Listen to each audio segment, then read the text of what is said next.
I like the part, yeah, in Joker, when Joker says society. Yeah? I like that part.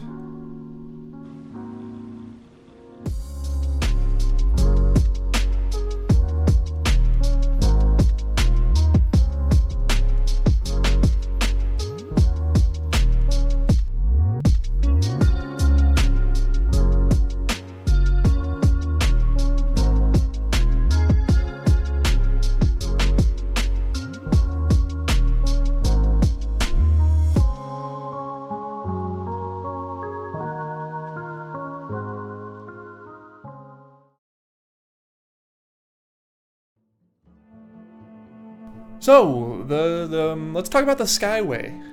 Oh man, the Skyway. Yeah, I remember that. So that was your first video, right? Yeah, I mean, there were a few Skyway videos on YouTube at the time, and I just kind of wanted to, throw my hat into the ring, give it my own sort of flair, and do my own thing with it. I think it really resonated with people the way that I did it. On June 23rd, 1956, at Walt Disney's original Magic Kingdom, Disneyland guests would step aboard the Skyway for the very first time. Later on in 1957, the Skyway would close to accommodate the construction of a revolutionary new steel tube roller coaster, the Matterhorn bobsleds. The Skyway would later pass directly through the Matterhorn, giving guests a bird's eye view of the thrill that others were having down below. On April 17, 1994, a 30-year-old man fell about 20 feet from one of the Skyway's gondolas into a tree in front of the Alice's Adventures in Wonderland attraction. The man didn't die, but he did file a $25,000 lawsuit against Disney, claiming he had fallen out of the ride vehicle. Later, before the trial, the man confessed that he had purposely leapt from the gondola and the suit was dropped. And your style was very, unique back then. Sort of a deadpan comedy documentary slideshow kind of thing going on. Yeah, yeah, it was low budget, that's for sure. And how'd that video do? I mean, for a first video, it did really good. I mean, 50,000 views isn't bad. I mean, it's really good for a first video, especially with how rough it was. Oh man, that's really good. Congratulations. Yeah, it was rough.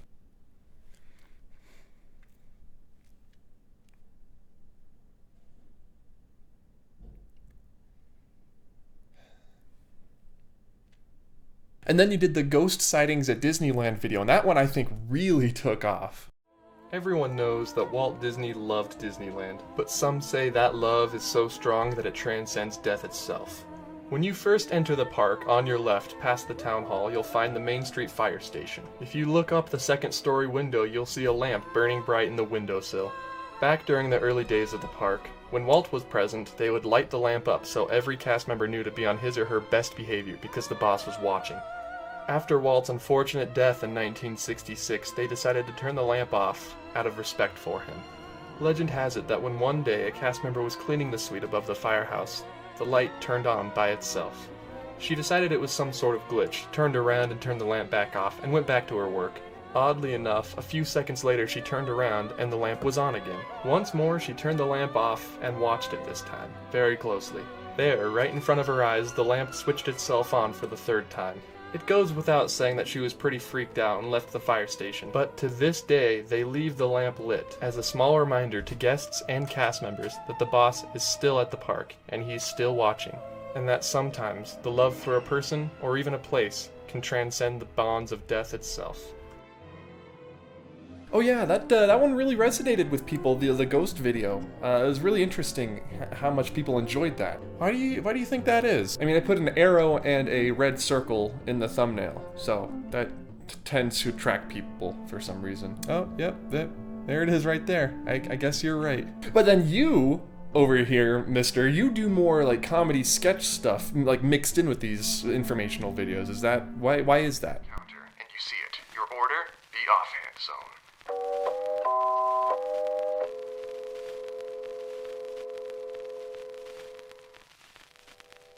What you are watching right now is an introduction to the video that you are about to experience. This introduction is to prepare you and inform you about the video. You could say it's a bit of a prelude to the video, a pre-show, if you will. Yeah, I felt like the channel was kind of getting a little, stagnant, and I was sort of trying to inject some new life into it, sort of bring it back, and so I started doing sketches. This isn't a sketch, is it? Like this right here? Nope, this isn't a sketch, this is real. Just make sure to stay on script and put some funny jokes in there every now and then. So do you vlog? No. Me? No. Oh, not really. Do you? I've tried. I've tried in the past. Oh man, I'm bad at vlogs. Good morning, everybody. I'm here at the Grand Floridian. It is May 14th, and today I'm headed into the Magic Kingdom to sort of walk around, explore, and ride some attractions with you guys. I think it's going to be very fun. I don't really do a whole lot of vlogging, but I feel like there's no better way to get better than to do it more often. So I figured, why not bring you guys with me today, show you around the park, maybe show you some secrets or some Easter eggs along the way, and just have a really fun time with my friends here on YouTube, and who knows, maybe we'll discover something about me along the way. Dark secrets. Either way, everybody, let's head into the park now.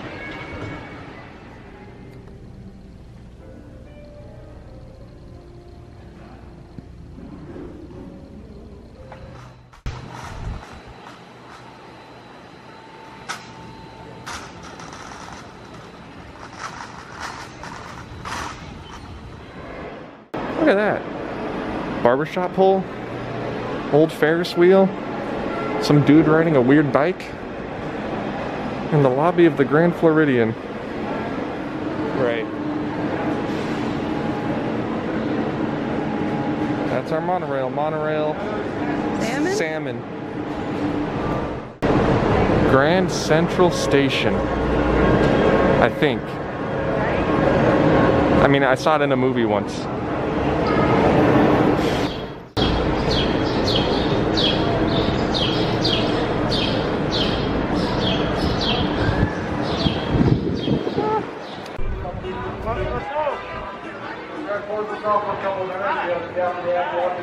If you can't hear, A Pirate's Life for Me is playing, and I figured we walked right through the gates. I think this is Walt Disney himself giving us a sign that we need to head over to the Pirates of the Caribbean. Wow, it's very bright. And I'll check in with you guys when we're further down, and we'll talk about Pirates of the Caribbean.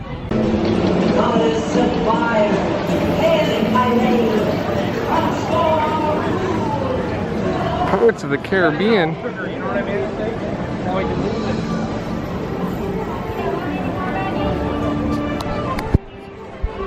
I always thought it was a little weird. Pirates of the Caribbean has its own little mini land back here. It's technically part of Adventureland, but it's like a transition between Frontierland and Adventureland. Top on this line, it says 35 minutes. I'll let you know how that ends up going. And here we go.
accept this magnificent treasure as my reward for your villainy, larceny, skullduggery, and besieging of the public.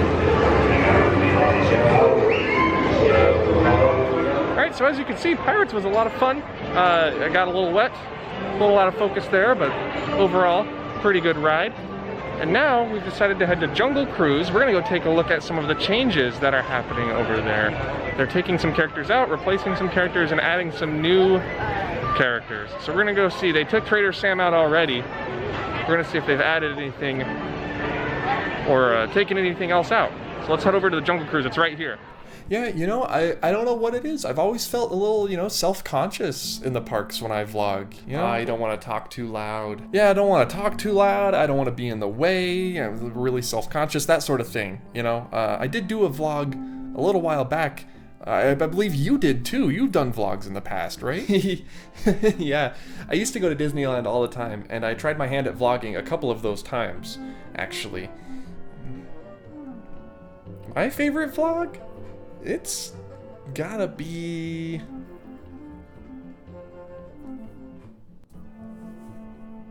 Rainy Day Disney Vlog. Everyone, we end our day back here at Disneyland, sort of looking at the castle. It's under construction right now. They're refurbishing it, making it look a little prettier, but thank you all for joining me for this Disneyland vlog. I know I'm kind of newer to it, so let me know if you guys have any pointers or any things you'd like to see changed in my next Disney vlog if I ever do one again. And I just gotta say thank you for watching, and I'll see you all in the next video. Goodbye.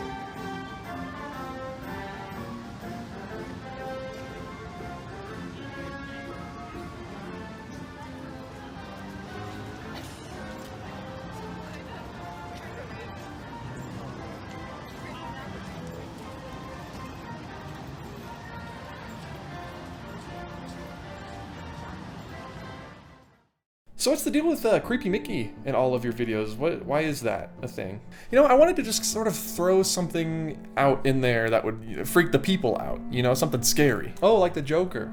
Okay, and Creepy Mickey was sort of the way to do that, you know, he'd show up from time to time. I really don't know how he gets out of that lockbox I keep him in, but he'll show up in the videos. He's still in there from, you know, like I said, time to time. Oh, he's sneaky. And, you know, sometimes I'll wake up at 3 a.m. and he'll be, you know, leering over me, and I won't be able to scream for help or move, so you have a thing for the People Mover, right? I mean, who doesn't? You know, who doesn't? Why is that? Why is the People Mover so special to you? I've always told people, you know, it comes down to having this people-eating attraction, something easy to do in the middle of the day, something without having a very long line, high capacity, and something that's just really relaxing that you can just kind of do over and over again and take in the sights and the sounds of the park. And that's what the People Mover and the Railroad are, you know, and now only the Magic Kingdom has both of those. I mean, kinda. What do you mean? The Magic Kingdom Railroad's been closed for like 27 years, dude. Yeah, but it'll reopen someday. I don't know. So you kind of got the reins on the channel these days. I mean, that's exciting. How do you feel about that? You know, growth has definitely slowed. Views have stayed sort of the same for the most part. But really, I've found my community, and they like the stuff that I make, and I like making it, so I think that's where I want to stay for now. Any plans to make any like really huge videos, you know, like you used to, like I used to? I think this is kind of it. Oh, kind of like a state of the channel, a best of, and a sketch all kind of rolled into one video. Something like that.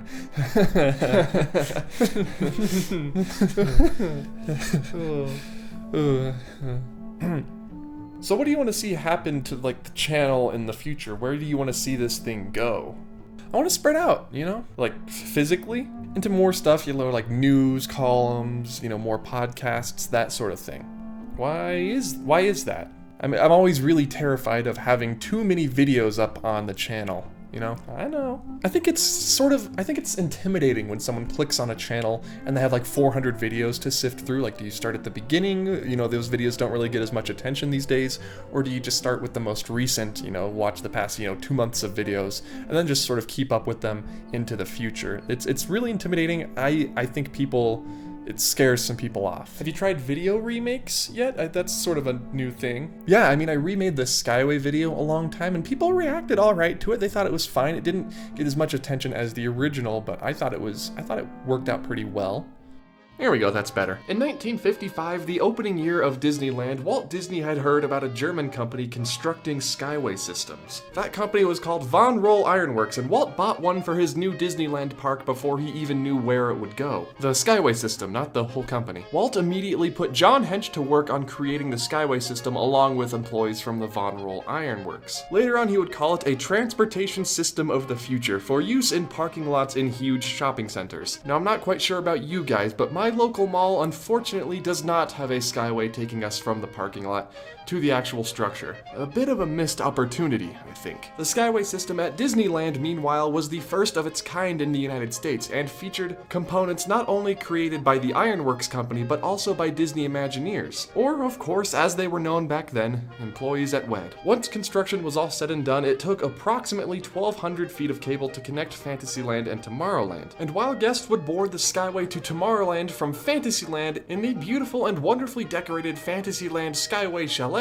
which we'll talk about a little later, guests would board the Skyway to Fantasyland from Tomorrowland, near where Innoventions is located today. Walt Disney himself personally opened the attraction on June 21st of 1956 at a ceremony at the 5,132 square foot Fantasyland Swiss Chalet. Walt, along with Dr. Walter Schmidt, the Swiss Consul General, whatever that is, of LA, both took the very first ride ever on the Skyway together to Tomorrowland. Now, the very first ever people to ride the Skyway from Tomorrowland to Fantasyland, that's a different story. I don't know who that was, and I don't know anyone who knows who that was. Yeah, I mean, it was alright. What's alright? The Skyway. I thought the Skyway was awesome. Oh, it was? Why do you think they tore it down? The video? No, the Skyway. Wait, the Skyway video? No, the Skyway. Metal fatigue? The reason for the closure was stated as being metal fatigue, not to be confused with mental fatigue. So, the future of the channel. I think it just comes down to, doing what I want to do, making more content and, spreading out physically, shut up, to other mediums like news and podcasts, I just want to make people happy. And if the people who are watching my stuff are happy, then I think I'm happy at the end of the day. Podcasts, huh? Okay, like the Foolish Mortal one that you do. Yeah, that one, that's a lot of fun. I love Dan. Dan's great. He is. He sure is. So I understand you brought a clip of your next video. That's very exciting. I did bring a clip. All right, everybody, let's go ahead and watch this clip of Dallin's next video, Disneyland's Abandoned Queues. Enjoy. I think I'm about to find a way out. And there it was, Disneyland's Abandoned Queues, up on YouTube on June 23rd. Dallin, thank you so much for joining us today. I really had a great time. Thank you so much for having me on. This was really, really great. Now go away. What? Your content had its time. What are you talking about? I can't recreate what you did. Your milestones, your achievements. What do you mean? Thank you all so much for joining me today, and I will see you all next week here on Offhand Disney. See you later, guys.